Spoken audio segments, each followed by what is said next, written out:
네, 오늘 함께 나누실 말씀 마가복음 12장 13절에서 27절까지 말씀인데 저와 여러분이 한 절씩 교대로 읽으시겠습니다. 그들이 예수의 말씀을 책잡으려 하여 바리새인과 헤롯 땅 중에서 사람을 보내매 와서 이르되 선생님이여 우리가 아노니 당신은 참되시고 아무도 꺼리는 일이 없으시니 이는 사람을 외모로 보지 않고 오직 진리로서 하나님의 도를 가르치심이니이다.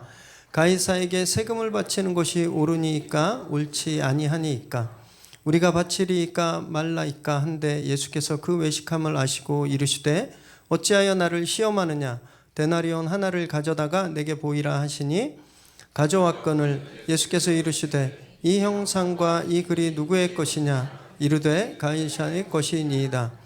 이에 예수께서 이르시되 가이사의 것은 가이사에게 하나님의 것은 하나님께 바치라 하시니 그들이 예수께 대하여 매우 놀랍게 여기더라. 부활이 없다 하는 사두개인들이 예수께 와서 물어 이르되 선생님이여 모세가 우리에게 써주기를 어떤 사람의 형이 자식이 없이 아내를 두고 죽으면 그 동생이 그 아내를 취하여 형을 위하여 상속자를 세울지니라 하였나이다. 7형제가 있었는데 마지가 아내를 취하였다가 상속자가 없이 죽고 둘째도 그 여자를 취하였다가 상속자가 없이 죽고 셋째도 그렇게 하여 7이 다 상속자가 없었고 최후의 여자도 죽었나이다. 7사람이 다 그를 아내로 취하였으니 부활 때 곧 그들이 살아날 때에 그 중에 누구의 아내가 되리이까. 예수께서 이르시되 너희가 성경도 하나님의 능력도 알지 못함으로 오해함이 아니냐. 사람이 죽은 자 가운데서 살아날 때에는 장가도 아니가고 시집도 아니가고 하늘에 있는 천사들과 같으니라. 죽은 자가 살아난다는 것을 말할진대 너희가 모세의 책 중 가시나무 떨기에 관한 글에 하나님께서 모세에게 이르시되 나는 아브라함의 하나님이요 이삭의 하나님이요 야곱의 하나님이로라 하신 말씀을 읽어보지 못하였느냐. 함께 읽습니다. 하나님은 죽은 자의 하나님이 아니요 산 자의 하나님이시라. 너희가 크게 오해하였다 하시니라. 아멘. 오늘 우리에게 주신 하나님의 말씀입니다. 제가 설교 원고를 이렇게 들고 올라올 때 또 강의할 때 이 원고를 지금 보시는 아이패드에 다 옮겨서 이걸 사용합니다. 너무 좋아요. 이게 나이가 먹으면 눈이 어떻게 되죠? 더 초롱초롱해지잖아요. 시력은 나빠지지만 여기 가독성이 되게 좋습니다. 자료가 다 여기에 있어요. 이렇게 매번 제가 사용하는 이 아이패드 누구 걸까요? 잘 모르세요? 대답해 주세요. 누구 거죠? 네, 제 거예요. 네, 하나님 저에게 주신 거예요. 그러면 우리가 지금 예배드리고 있는 이 장소는 누구 건지 아세요? 혹시 우리 교회 거라고 생각하시면 그 오해십니다. 저희 그 월세 내고 살고 있어요. 요거 집주인은 따로 계십니다. 그래서 저희는 여기 굉장히 깨끗하게 잘 사용해야 돼요. 잘 사용하다가 나중에 하나님이 또 장소를 옮기실 땐 원상복구를 다 해야 됩니다. 다 뜯어내고 처음에 여기 왔을 때처럼. 세상은요 모든 것이 다 주인이 있어요. 이걸 우리는 소유권이라고 말합니다. 소유권. 물건만 그런 게 아니라 하늘도 바다도 땅도 다 주인이 있습니다. 참 생각해보면 좀 웃긴데 자기들이 만들지 않았거든요. 하늘도 안 만들었고 땅도 바다도 만들지 않았는데 자기 마음대로 선을 그어놓고 자기들이 주인이다 이렇게 이야기하고 있는 거예요. 하나님 이걸 보시면 좀 얼마나 어이없어 하실까 생각해보게 되었습니다. 우리가 살고 있는 세상은 이렇게 소유의 논리가 지배하고 있는 세상이에요. 누가 주인인가가 굉장히 중요하죠. 그래서 그 권리가 침해당하면 분노하게 되는 거거든요. 개인끼리는 싸움도 일어나고 막 소유권 분쟁도 일어나요. 이 국가 간에 벌어지면 전쟁까지 일어나는 겁니다. 소유라는 건 실체가 없지만 아주 무섭습니다. 무엇을 가졌다고 생각하는 순간 권리를 주장하게 되어 있어요. 그리고 그 권리를 주장했는데 그것이 받아들여지지 않으면 심각한 분쟁이 일어나는 겁니다. 유대 리더십과 예수님이 지금 계속 부딪히고 있어요. 불편한 관계를 유지하는데 이 문제도 바로 소유권 문제였습니다. 소유권. 유대 리더십들은 입으로는 하나님 겁니다. 하나님이 주인이십니다. 아마 고백했지만 실제로 그들은 어떻게 생각했었냐면요. 성전이 자기들 거라고 생각했습니다. 율법이 자기들 소유라고 생각했어요. 그래서 그것이 자기들 소유인 줄 알았는데 예수라는 사람이 와서 자꾸만 그게 아니라고 하니까 그걸 도저히 참을 수가 없게 된 거예요. 그래서 몰려왔죠. 도대체 누가 당신에게 그런 권한을 줬느냐? 누구 허락받고 성전을 이렇게 혼란스럽게 하는가? 왜 기존 질서에 반대되는 가르침을 주고 있는가? 이들이 그렇게 항의하고 있는 겁니다. 지난주일 본문에서 그렇게 항의하는 그들에게 주님은 포도원 주인과 불의한 농부의 비유를 들려주셨습니다. 이 이야기에 나오는 불의한 농부들, 이 이야기를 들을 때 유대 지도자들은 계약을 깨뜨리고 아들까지 죽여버린 농부들이 우리를 이야기하는구나 딱 알았어요. 그래서 분개했습니다. 주님을 체포하려고 여러 번 시도했는데 예수님이 워낙 팬층이 두꺼우시잖아요. 사람들이 막 계속 있으니까 실행에 옮길 수 없었습니다. 그래서 오늘 본문엔 이들이 좀 더 지능적인 반격을 하게 되는데 13절 읽겠습니다. 시작. 그들이 예수의 말씀을 책잡으려 하여 바리새인과 헤롯 사람을 보내매. 여기서 그들은 사내들인을 뜻해요.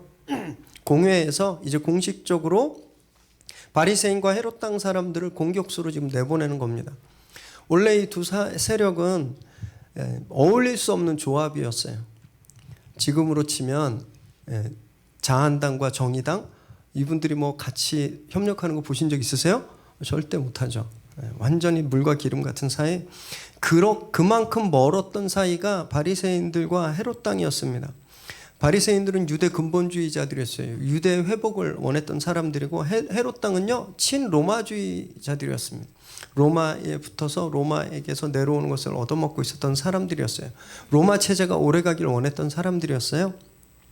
물과 기름처럼 도저히 함께할 수 없는 사이였는데 지금 공동의 적을 만나니까 한 팀이 된 겁니다. 한 팀이 됐어요. 여기서 책 잡으려 하다라는 말은 원래 사냥 용어입니다. 사냥 용어. 동물들이 다니는 길에 이렇게 함정을 몰래 파놓고 아무것도 모르는 불쌍한 산토끼가 지나가다가 확 채잖아요. 이런 걸 뜻하는 게 책 잡으려는 거예요. 아무도 모르게 은밀하게 함정을 파놓고 기다리는 것. 지금 그들이 예수님을 사냥감으로 노리고 있는 겁니다. 사냥감으로. 말씀을 트집 잡아서 예수님을 공격하려고 지금 그들이 몰려온 거예요. 14절 말씀 함께 읽습니다. 시작. 와서 이르되 선생님이여 우리가 아노니 당신은 참되시고 아무도 꺼리는 일이 없으시니 이는 사람을 외모로 보지 않고 오직 진리로서 하나님의 도를 가르치심이니이다. 가이사에게 세금을 바치는 것이 옳으니까 옳지 아니하니까. 이들이 와서 먼저 주님께 달콤한 말로 주님을 지켜 세우는 겁니다. 주님은 참되세요. 그리고 묶인 게 없이 자유하시고 사람들을 또 차별하지 않고 진리의 말씀, 하나님 말씀만 가르치시는 분이십니다. 이렇게 말하고 있는 거예요. 이들이 지금 내뱉고 있는 말은요 다 팩트입니다. 팩트. 예수님이 정말 정확히 그런 분이셨어요.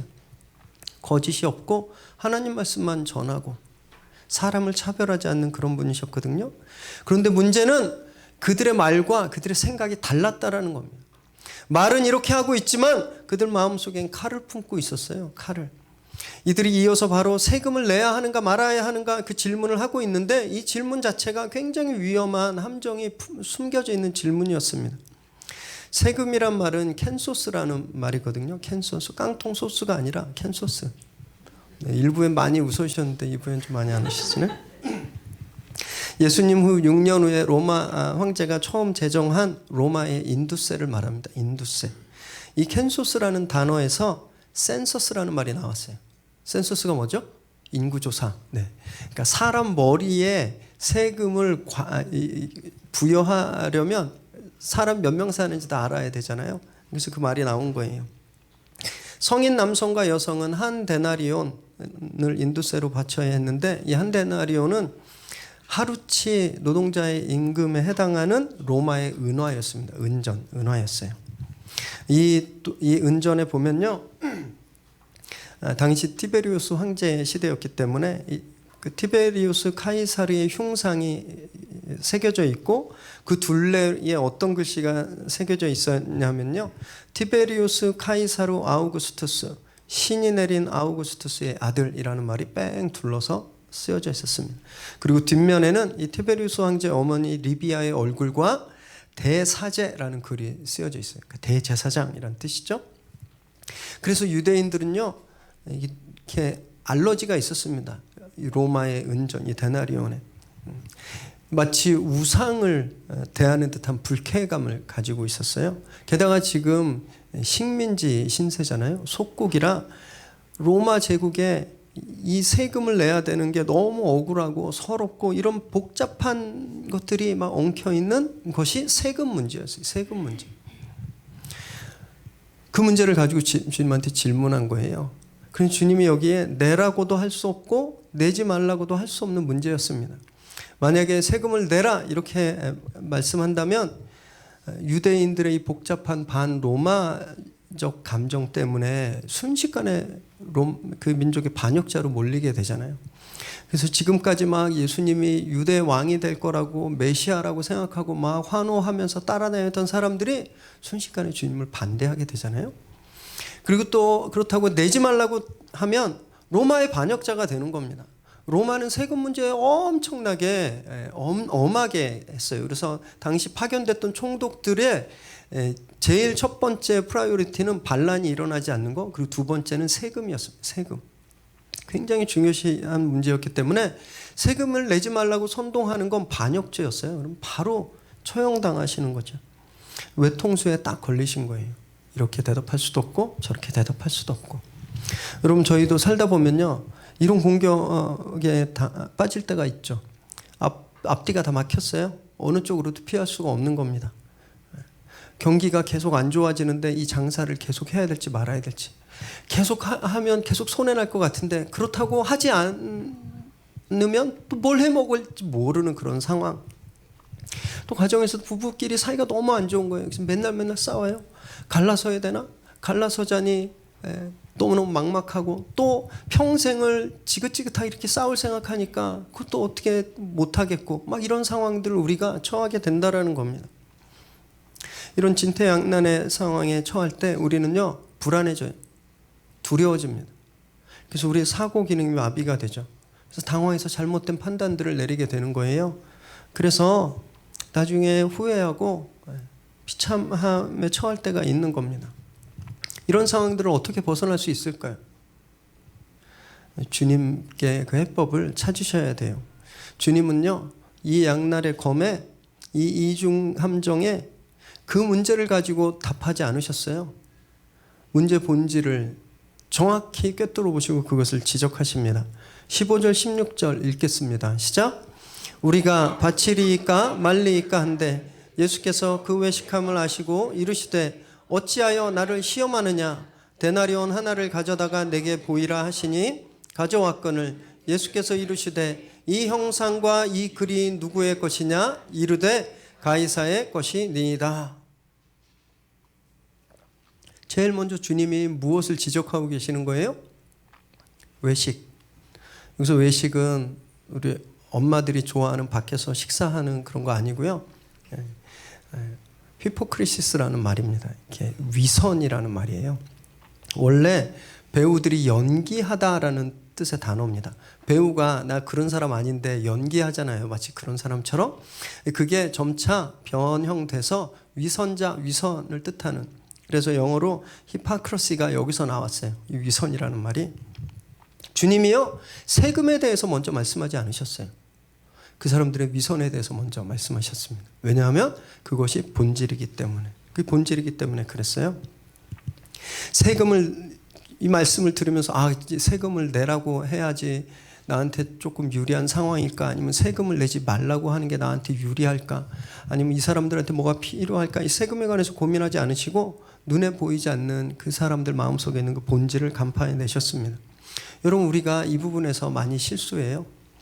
우리는요, 본질보다는 눈에 보이는 현상, 귀에 들리는 소리에 우리의 주의력을 빼앗깁니다. 그래서 막 당황하고 들뜨고 그러는 거예요. 오늘 본문 보니까 이들이 와서 예수님한테 막 찬사를 늘어놓잖아요. 우리 같았으면 입이 해볼라 해서 이 사람이 막 날 칭찬하니까 얼마나 좋겠어요. 그래서 이 사람 하는 말 다 들어줄 마음의 준비가 딱 되는데 주님은 이런 사탕발림에 꿈쩍도 안 하셨습니다. 귀에 들리는 소리에 미동도 하지 않으시는 거예요. 현상에 이끌리지 않으시는 겁니다. 본질을 봐야 돼요. 정말 문제가 무엇인지 그걸 봐야 됩니다. 그래서 우리가 이런 상황에 처했을 때, 꼼짝 못하는 상황, 아니면 깨져버린 관계 속에서 정말 아무것도 할 수 없을 때, 그때 기도하셔야 됩니다. 하나님, 이 문제의 본질이 무엇인지 나에게 가르쳐 주십시오. 지금 눈에 보이는 이런 상황들과 현상들, 지금 내 귀에 들리는 이런 소리가 아니라 진짜 그 속에 숨어있는 문제가 뭔지 저에게 보여주세요. 그렇게 기도해야 됩니다. 그걸 놓고 고민하지 마시고 바로 기도하십시오. 그래야 하나님이 우리 눈을 열어주시는 거예요. 그래서 이 문제의 정말 킹핀이 무엇인지, 그 본질적인 그 원인이 무엇인지 우리에게 가르쳐 주시는 겁니다.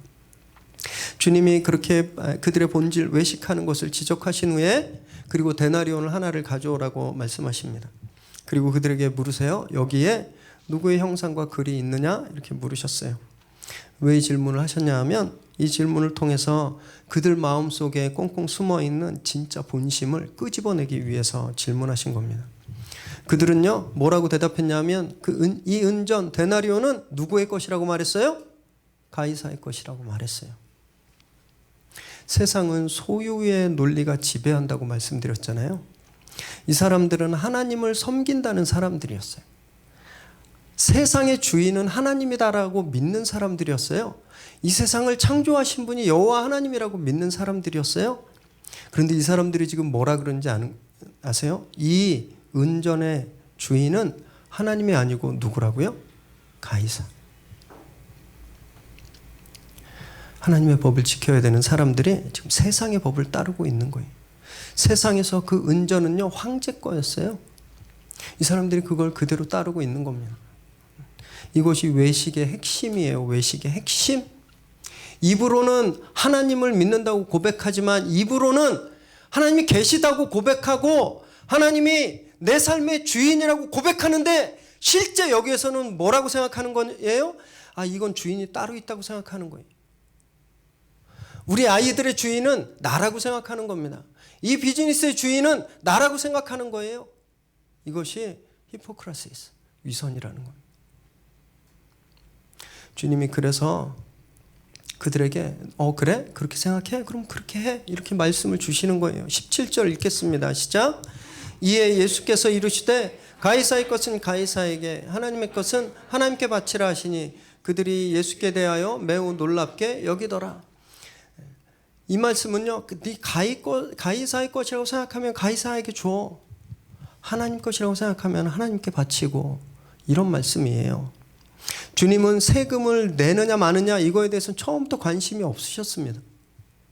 주님은요, 이들이 어떤 기준을 가지고 살고 있는가, 이들 삶 속에 어떤 기준이 있는가, 그걸 보시는 거예요. 세상에 가이사의 것이 존재한다는 생각, 그것을 그대로 폭로하신 겁니다.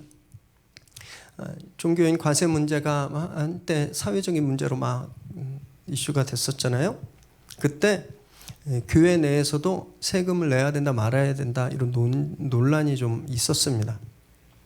교회가 다 세금을 내지 말자 그랬던 거 아니에요.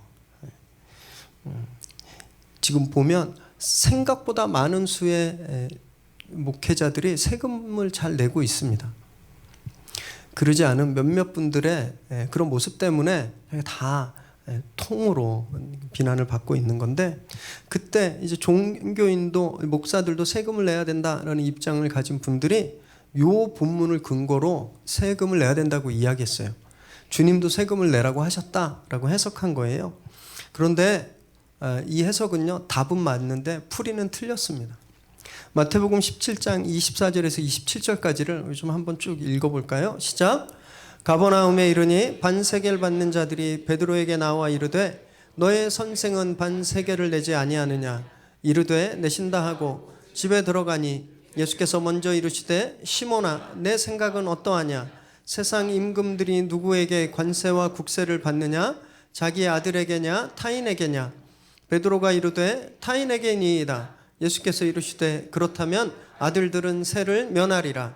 그러나 우리가 그들이 실족하지 않게 하기 위하여 내가 바다에 가서 낚시를 던져 먼저 오르는 고기를 가져 입을 열면 돈 한 3개를 얻을 것이니 가져다가 나와 너를 위하여 주라 하시니라. 이 배경은 성전세에 관한 내용이에요. 성전세에 관한 내용. 그렇지만 근본적으로 주님이 세금에 대해서 어떻게 생각하고 계시는지를 잘 알 수 있습니다.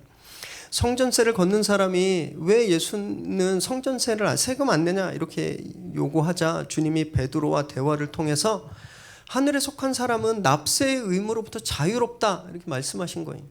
그러나 세금을 걷는 사람들, 자유하지 못한 그 사람들이 실족할까 봐 그 사람들을 실족시키지 않으려고 덕을 세우기 위해서 세금을 내라 하시고 세금 내셨어요.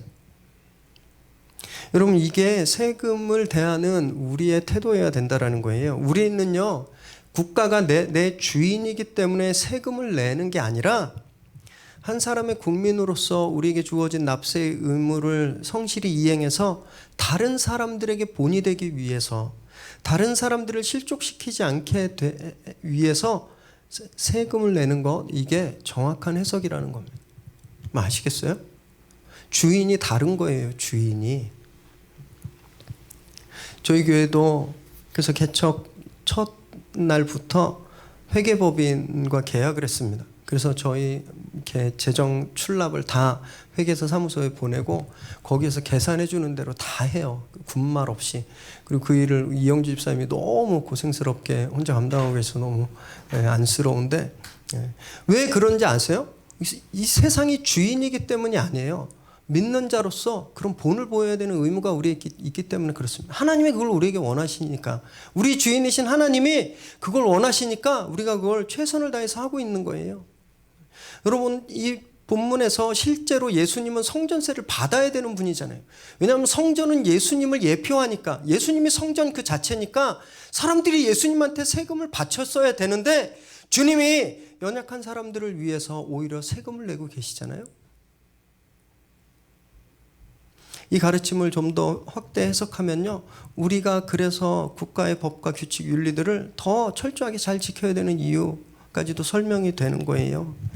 우리는 하늘에 속한 사람이지만, 그래서 이미 세상의 법을 초월한 사람이지만 아직 우리 주변엔 그러지 못한 사람들이 있잖아요. 그 사람들이 상처받지 않고 시험에 들지 않기 위해서 그 누구보다도 세상 법을 잘 지켜야 하는 사람, 그것이 믿는 사람들이라는 겁니다. 이것이 이 땅에서 살아가는 하늘 백성의 삶의 모습이라는 거예요. 원래 가이사의 것이라는 건 논리적으로 성립하지 않습니다. 이 세상 모든 게 다 하나님 것이고 하나님 것이 아닌 게 없는데 어떻게 가이사의 것이 성립이 되겠습니까?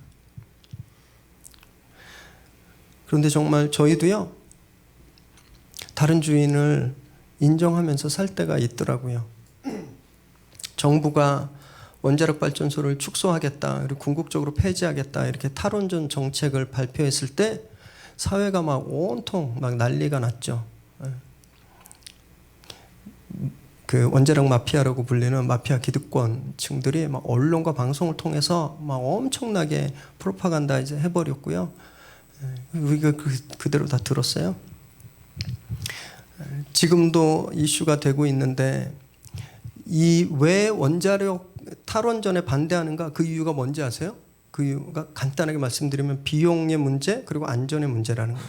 이 사람들은 원자력이 싸기 때문에, 싼 전기를 공급하기 때문에 원자력을 가져야 되고 안전하다, 이렇게 이야기하는 겁니다.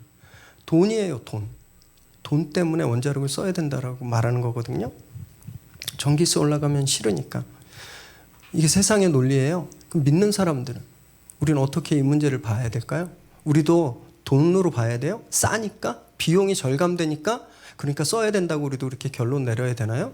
우리는요, 성경에 물어봐야 되는 사람들이에요. 하나님이 무엇을 원하시는지를 살펴보아야 되잖아요.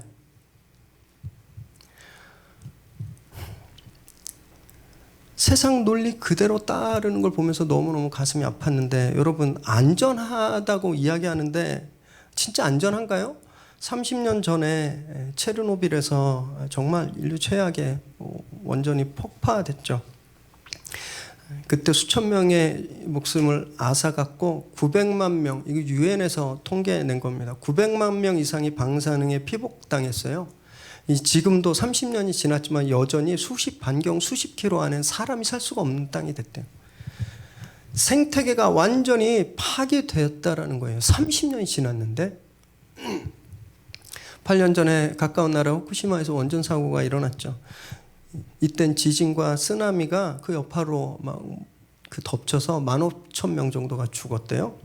그리고 12만 명이 집을 떠나서 다른 곳에 살아야 됐습니다. 지난달에 SBS에서 8년이 지났는데 진짜 이게 얼마나 잘 회복되고 있는지 취재하러 갔는데 기자가 가서 본 건 8년이 지났는데 이제 원자로 폐쇄 작업이 막 시작됐다라는 거예요. 그동안 손도 댈 수 없었다라는 겁니다. 여러분, 비용 측면에서 말고 돈 측면에서 말고 하나님 입장에서 한번 생각해 보시기 바라요. 하나님이 이 세상을 어떻게 창조하셨어요? 최고로 만드셨습니다. 하나님은 이 세상을 최고의 작품으로 만드셨잖아요. 만드실 때마다 너무너무 좋다, 내가 정말 기쁘다 이렇게 탄성을 하시면서 이 세상을 만드셨는데 단지 싸다는 이유 때문에 이 하나님 만들어 오신 세상을 단 한 방에 초토화시킬 수 있는 그런 위험을 가진 핵에너지, 여러분 우리가 그걸 하나님이 원하시는 거다라고 말할 수 있을까요? 그러실 수 있으세요? 저는 성경을 아무리 찾아봐도요, 하나님이 돈 때문에, 경제적인 이유 때문에 무엇을 선택한 그런 걸 한 구절도 찾아볼 수가 없었어요. 너희한테 이게 경제적으로 이득이 되니까 이거 해라, 이스라엘 백성한테 단 한 번도 그렇게 말씀하지 않으셨습니다.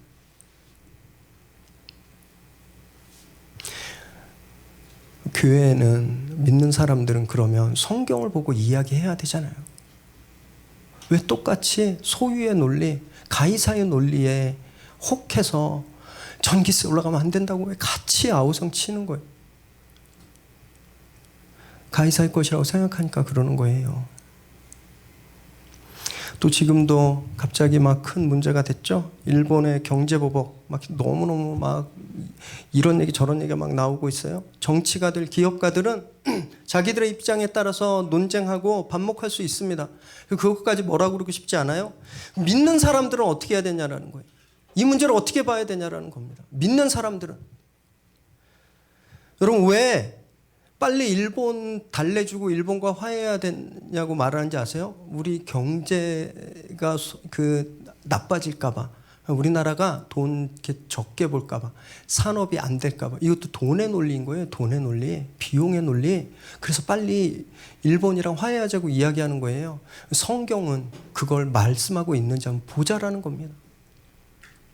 성경에 그 어디에서 하나님이 회개하지 않은 죄를 거저 용서해 주신 적이 있나요? 하나님은 죄를요 철저하게 다 남김없이 하나님 다 추궁하셨습니다. 유다가 그래서 바벨론에 70년 동안 노예 생활을 했던 거예요. 그 죄 때문에. 죄는 시간이 지난다고 그냥 없어지는 게 아닙니다. 철저하게 회개해야 없어지는 거예요. 그 얘기를 해야 되잖아요. 경제의 논리가 아니라 죄의 문제로 회개하라고 얘기해야 되는 거잖아요. 그런데 같이 부안해동하는 거예요. 가이사의 논리에. 그래서 이러면 안 돼, 저러면 안 돼. 여러분, 우리는요 경제력이 경제가 좋아지면 잘 살고 행복하고, 경제가 나빠지면 비참하게 사는 그런 존재 아니잖아요. 우린 이미 하늘나라 백성입니다. 하늘나라 백성. 우린 말씀으로 사는 사람들이에요. 그런데 왜 세상과 똑같이 가이사의 것 그러고 있느냐는 거. 사랑하는 여러분, 이 세상에 하나님의 소유가 아닌 건 없습니다. 다 하나님 거예요. 다 하나님 뜻대로 이루어져야 되는 겁니다. 그런데 이 소유의 개념이 틀려버리면요, 우리 믿음도 틀려지는 겁니다. 늘 그 온전하신 하나님의 주권을 인정하시면서 사시기를 바랍니다. 18절 19절 함께 읽습니다. 시작. 부활이 없다 하는 사두개인들이 예수께 와서 물어 이르되 선생님이여, 모세가 우리에게 써주기를 어떤 사람의 형이 자식이 없이 아내를 두고 죽으면 그 동생이 그 아내를 취하여 형을 위하여 상속자를 세울지니라 하였나이다. 바리새파와 헤롯 당의 공격이 수포로 돌아갔습니다. 그러자 이번에 사두개인들이 그 공격의 바통을 이어받아요. 사두개인들은요, 아주 로얄층이었습니다. 대제사장 집안과 또 귀족들로 구성되어 있는 사람들이었어요. 이 사람들은 모세오경만 믿었습니다. 모세오경. 그런데 모세오경엔 부활이란 말이 안 나와요. 그러니까 부활을 안 믿는 거예요. 또 현실적으로도 굉장히 풍족했습니다. 굳이 내세 행복을 소망할 그럴 필요가 없는 사람들이었어요. 그래서 이들은 교리적으로 바리새파와 굉장히 긴장 관계였습니다. 바리새인들은 천국도 믿고 부활도 믿고 천사도 믿었거든요.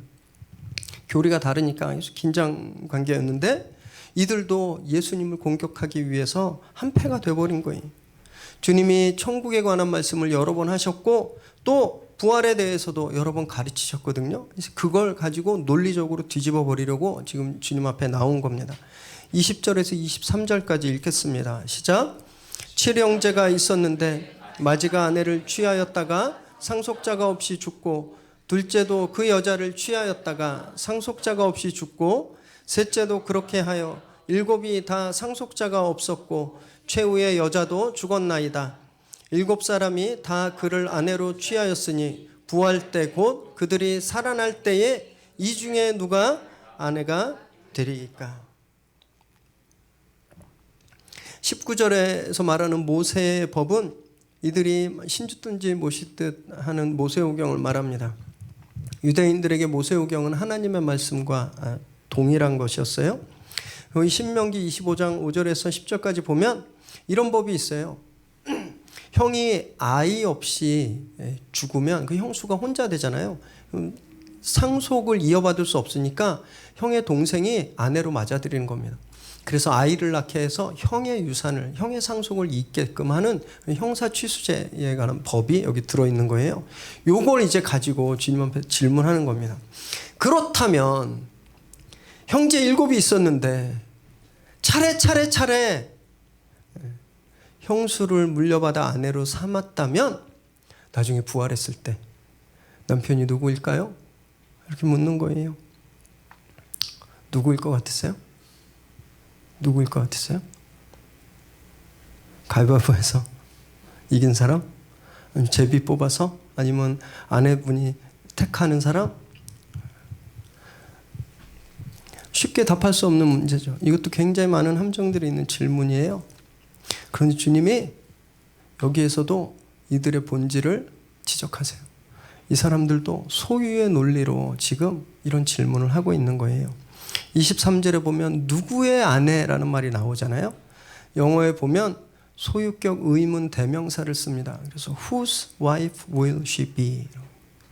누구의 소유된 아내가 될 건가? 이렇게 묻고 있는 거예요. 바리새인 헤롯 당과 마찬가지로 사두개인들도 지금 여전히 소유의 패러다임 속에 빠져 있는 거예요. 하나님은 원래 사람을 만드실 때 남자와 여자를 똑같이 만드셨습니다. 동등하게 만드셨어요.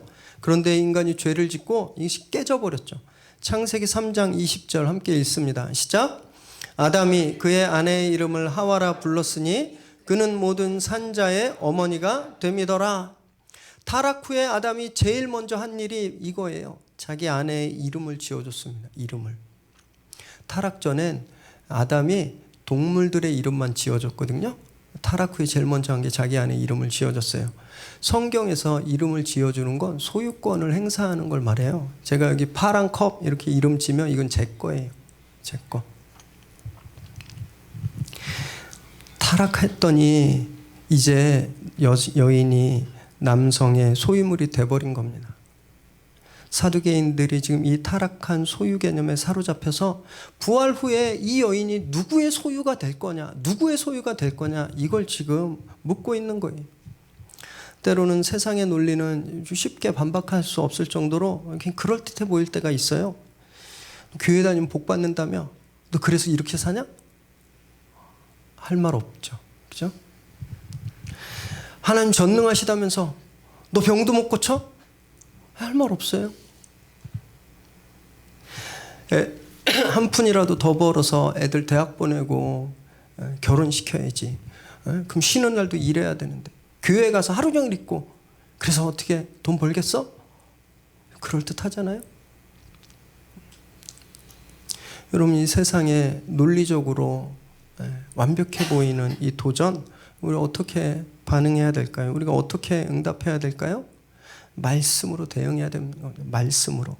24절 25절 읽겠습니다. 시작. 예수께서 이르시되 너희가 성경도 하나님의 능력도 알지 못함으로 오해함이 아니냐. 사람이 죽은 자 가운데서 살아날 때에는 장가도 아니가고 시집도 아니가고 하늘에 있는 천사들과 같으니라. 주님이 이 사두개인들에게 너희는 성경도 모르고 하나님의 능력도 모른다 이렇게 말하고 있는 겁니다. 그걸 오해했다고 말하는 거예요.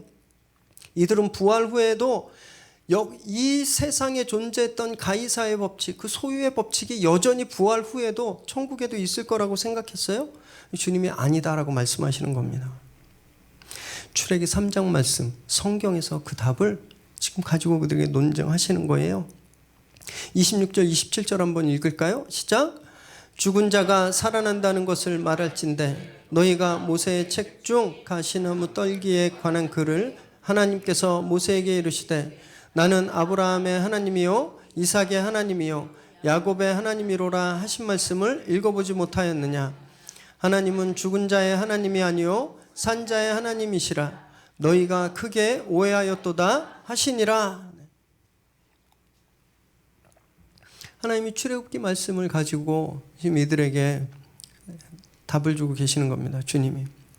출애굽기 3장에 보면 양을 치던 모세가 불타는 떨기나무에서 하나님을 만나는 장면이 나옵니다. 그런데 그때 하나님이 모세에게 나는 아브라함의 하나님, 이삭의 하나님, 야곱의 하나님이다 이렇게 당신을 리빌하셨어요. 그런데 아브라함과 이삭과 야곱은요 모세보다 한참 전에 살다가 다 죽은 돌아가신 분들이거든요. 그 말씀을 하시는 거예요. 야, 부활이 없다면 하나님이 그때 그렇게 이야기하셨는데 그럼 하나님은 죽은 사람의 하나님이란 말이냐? 이게 논리적으로 성립되냐? 안 되죠. 하나님은 지금도 역사하시고 살아계시고 우리와 함께 하시잖아요. 이들 그걸 믿었어요. 하나님이 죽은 사람의 하나님일 수는 없는 거예요. 말씀으로 이들의 모순을 주님이 깨버리신 겁니다. 이 말씀은 이미 족장들이 옛날에 죽었지만 여전히 살아서 하나님과 영원한 교제 가운데 있다. 부활을 증거하는 증거다라는 걸 말하고 있는 겁니다. 그래서 주님이 이들에게 너희는 성경을 진짜 한참 잘못 보고 있다라고 말씀하시는 거예요. 세상의 논리로는 답할 말이 없지만 말씀으로는 그들에게 답할 말이 있었던 것이죠. 하나님의 능력입니다. 말씀의 능력. 사랑하는 여러분, 우리도 세상을 대할 때요 그들과 똑같은 사고방식, 그들과 똑같은 논리, 그들과 똑같은 방법으로 세상을 대하면 맨날 질 수밖에 없습니다. 백전백패예요. 말씀으로 세상을 대해야 되는 겁니다. 세상은 온통 다 주인이 정해져 있어요. 이 소유의 구조 속에 빠져들면 우리도 오늘 이 본문에 나오는 유대 리더십들처럼 말씀을 오해하게 되는 겁니다. 하나님을 오해하게 돼버리는 거예요. 에리 프롬이 소유냐 존재냐에서 이런 질문을 던졌는데 만약 소유가 곧 나의 존재라면 내 소유를 잃을 경우 나는 어떤 존재인가? 이런 말을 했습니다. 좀 어려워 보이지만 쉽게 말씀드리면 이거예요. 지금 내가 가지고 있는 거 소유하고 있는 게 나라면 이거 잃어버리면 너는 누구냐? 이런 말입니다. 우리도 그렇게 살죠. 더 갖고 싶고 그저 잃어버리고 싶지 않은 건 소유하고 싶은 것이 있잖아요. 그걸 소유하면 마음이 편안해지지 않으세요? 월급 받으면 마음이 편안해지지 않으세요? 네. 어디 투자했는데 대박 나면 기쁘시죠? 네. 어쩌면 우린 소유가 내 존재를 나타낸다고 생각하고 있는 거 아닐까요? 그런데 그게 없어지면 불안한 거예요. 여러분 그래서 늘 불안하고 힘들어 하시잖아요. 이거 없어질까 봐.